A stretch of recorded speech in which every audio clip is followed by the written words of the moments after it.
열왕기상 22장부터 열왕기하 2장까지의 말씀에서 두 왕의 죽음을 보게 되는데 22장은 아합 왕이 전사하게 되고 열왕기하 1장에서는 아하시아 왕의 죽음을 보게 됩니다. 아합 왕의 죽음은 이미 예언되었던 것이고 그 예언되었던 말씀이 기가 막히게 우연이라고 하는 통로를 통해 진행되어지고 죽을 때가 되니까 바른 선지자 미가야의 말을 듣지 않고 거짓 선지자들의 말을 듣게 되는 것을 보게 됩니다. 이것은 우리에게 시사하는 바가 상당히 크다고 할 수 있습니다. 열왕기하 1장에서는 아하시아 왕이 죽음을 맞이하게 되는데 그 과정을 보면 하나님을 찾지 않고 바알세불 이 우상에게 자신의 병에 대하여 물으러 가는 이러한 일로 인해서 그가 그 병에 의해 결국은 죽게 됩니다. 또 열왕기하 2장에서는 엘리야가 승천하는 모습을 보게 되는데 그리고 엘리사가 후계자가 되죠. 그래서 사람은 가도 왕이 됐든 선지자가 됐든 사람은 가도 하나님의 사역은 계속된다는 사실입니다. 자, 이런 내용들을 중심으로 좀 더 구체적으로 말씀을 선고하도록 하겠습니다. 오늘 본문의 우리는 한 시대가 저물고 또 새로운 시대가 시작되는 것을 보게 됩니다. 변장으로 하나님을 속이려 했던 왕의 제후 아합 왕이죠. 불수레를 타고 하늘로 올라가는 선지자 엘리야를 말합니다. 이 이야기를 통해서 우리가 하나님의 귀한 은혜를 발견하게 되는데요. 그것은 하나님의 사람은 가도 또 인류 역사에서 시대는 바뀌어도 하나님은 계속 역사하신다는 겁니다. 하나님의 계획은 결코 취소되거나 또 연기되거나 결코 그러지 않습니다. 하나님의 말씀, 하나님의 계획은 그대로 진행이 되고 있습니다. 이제 오늘 열왕기상 22장부터 열왕기하 2장의 말씀을 통해서 거짓 잔치 이것이 얼마나 의미 없이 무너지는가 하는 것과 또 그 엘리야의 그 승천, 이 불의 승천이 열어주는 새로운 시대가 열리는 것을 보면서 우리도 마음을 열고 그 하나님의 역사식 속에 들어갈 수 있기를 축복합니다. 자, 오늘 새 본문은 각각 질문을 던지는데요. 먼저 열왕기상 22장에서는 다수의 거짓 앞에서 진실을 선포할 용기가 있는가? 라고 묻습니다. 또 열왕기하 1장에서는 하나님 백성은 우상을 찾는 이 시대, 이 생명의 근원을 버리고 파리줄을 찾는 이런 어리석음의 시대를 살아가고 있는데 과연 나는 하나님을 찾을 것인가? 우상을 찾을 것인가? 라고 하는 질문을 또 하게 됩니다. 그리고 열왕기하 2장에서는 선지자는 가도 하나님의 역사는 결코 중단되지 않는데 과연 성령의 권능이 계속 계승되어서 하나님의 역사를 써간다는 사실을 믿는가라고 하는 것입니다. 자, 이런 내용들을 보면서 결코 주인공은 아합도 아니고 엘리야도 아니고 바로 역사의 주관자 하나님이시라는 사실을 보게 됩니다. 이것이 바로 거대한 구속사의 드라마라고 할 수 있는 것이죠. 자, 400명의 선지자가 광신적으로 승리를 외칩니다. 자, 아합 왕이 이제 묻죠. 이 전쟁에서 결과가 어떻게 하겠느냐. 이 국가적으로 넘치는 이 모두가 올라가라고 하는 이 환호성 여호와께서 주실 것입니다. 라고 소리치죠. 그런데 미가야는 홀로 섭니다. 여호와께서 말씀하시는 것 그것만을 나는 선포하겠습니다. 결국 그는 뺨을 맞고 옥에 갇히는 상황에 놓이게 되는데 진리는 언제나 이런 대가를 요구하는 것을 보게 됩니다. 우리가 이 진리를 지키면서 다수가 예스라고 외칠 때도 하나님의 노를 선포할 수 있는 용기가 있어야 된다는 겁니다. 귀를 즐겁게 하는 말씀이 아니라 영혼을 찌르는 말씀 앞에 설 수 있어야 된다는 것이죠. 오늘 미가야의 이 고독한 증언을 보면서 세상의 조롱 속에서도 진리를 선포하시고 십자가의 길을 가신 예수 그리스도의 참된 선지자직을 우리가 떠올리게 되는데 바로 미가야는 이런 예수님의 선지자직을 예표하는 그런 사람이었다. 그런 길을 걸은 것이었다라고 말씀드릴 수 있습니다. 자, 아합은 완벽한 시나리오를 짭니다. 왕복을 벗고 일반 병사로 변장을 하는 것이죠. 그리고 여호사밧을 왕의 자리에 세웁니다. 이건 사람의 눈도 속이고 하나님의 눈도 속일 수 있을 거라고 믿었던 것이죠. 이것이 얼마나 허망한 짓이고 무의미한 짓인가. 자, 히브리어 레투모라는 단어를 보면 무심코라는 의미를 갖고 있습니다. 그러니까 이름 없는 병사가 무심코 화살을 당겨서 쐈는데 그것이 아합 왕의 갑옷 솔귀를 꿰뚫게 된 것이죠. 인간의 눈에는 우연이나 하나님의 손가락에는 정조준이 된 것이죠. 오늘도 많은 사람들이 변장을 시도합니다. 종교적인 외형으로, 선한 행위로, 또 바쁜 일상으로 하나님 눈을 피하래요. 그래서 시간이 없어요. 이런저런 핑계를 대면서 외면하려 하죠.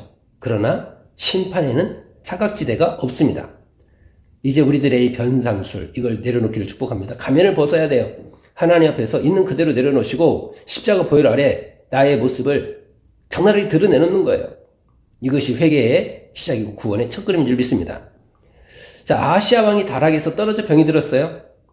생소의 기로에서 그가 찾은 것은 하나님이 아니라 바알세북, 파리의 주였습니다.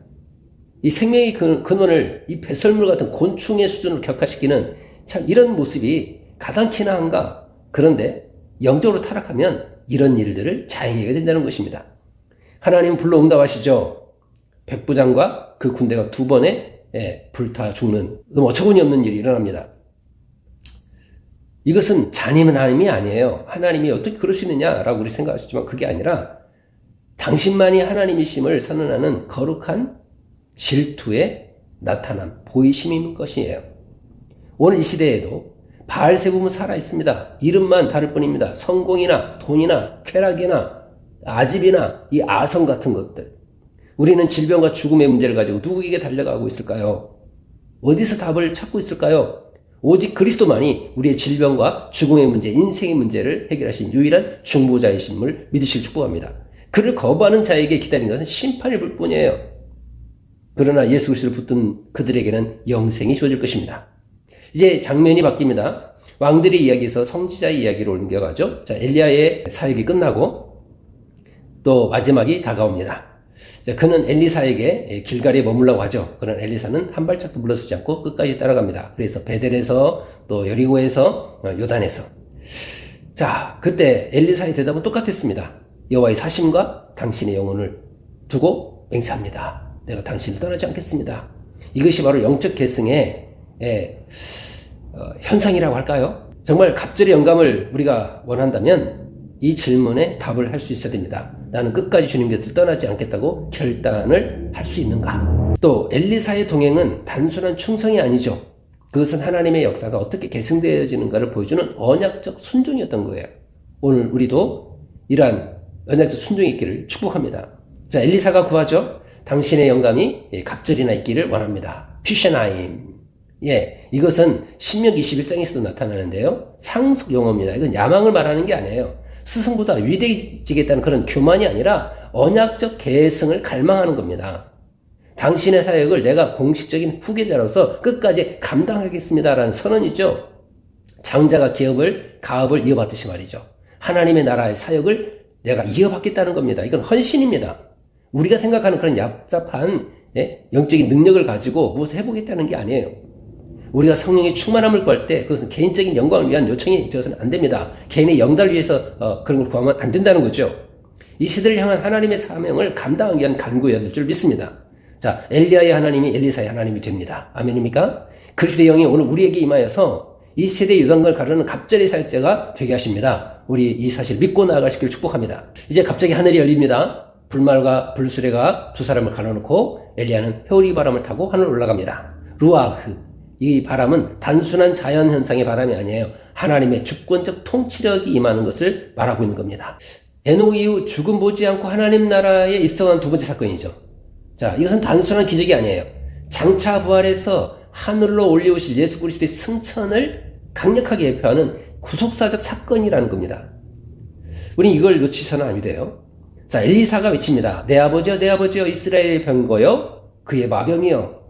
엘리야 한 사람이 이스라엘 전체의 군사력보다 귀했다는 겁니다. 하나님의 사람이 이 땅에 존재한다는 것은 그것이 진정한 국가의 힘이 된다는 사실을 보여주는 거예요. 그래서 우리 한 사람이 정말 이렇게 소중한 것을 깨닫게 되기를 축복합니다. 오늘 우리는 이 승천하신 그리스도를 바라봅니다. 그분은 떠나셨지만 비어있지 않습니다. 올라가신 그 자리에 성령을 부어주실 바로 교회가 그 권능을 계승하셨다는 겁니다. 할렐루야. 자, 엘리야의 겉옷이 땅에 떨어졌습니다. 엘리사가 그것을 집어 요단강을 칩니다. 물이 좌우로 갈라지죠. 엘리야가 행했던 그 기적이 바로 엘리사를 통해서 반복되는 겁니다. 바로 이것을 통해서 계승이 되었다라고 하는 것을 알 수 있게 되는 겁니다. 루아흐, 하나님의 영이 엘리야를 데려간 바로 그 영이 이제 엘리사 위에 임한 겁니다. 선지학교의 지도자들이 목격하고 고백을 합니다. 엘리야의 영이 엘리사 위에 머물도다. 하나님의 역사는 중단되지 않습니다. 아멘입니까? 승천하신 그리스도께서 성령을 부어주셨습니다. 엘리야가 남긴 겉옷처럼 오순절의 불꽃이 제자들 위해 임했다는 거예요. 오늘 교회는 그 성령의 겉옷을 입고 이 세상의 요단강 앞에 서 있어야 됩니다.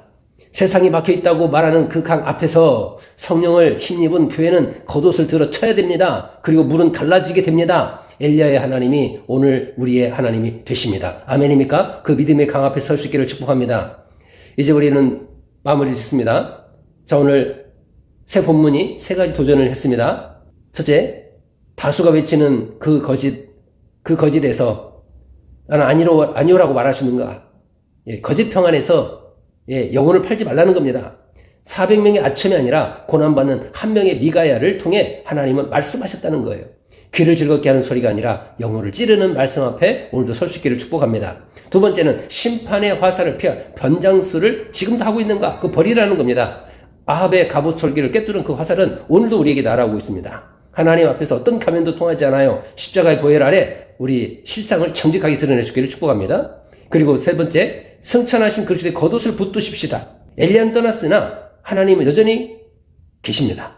갑절의 영감을 구하면서 이 세대를 깨우는 영적 계승자가 되자는 말이죠. 그 사명이 오늘 우리에게 있기를 축복합니다. 아니, 주어졌습니다.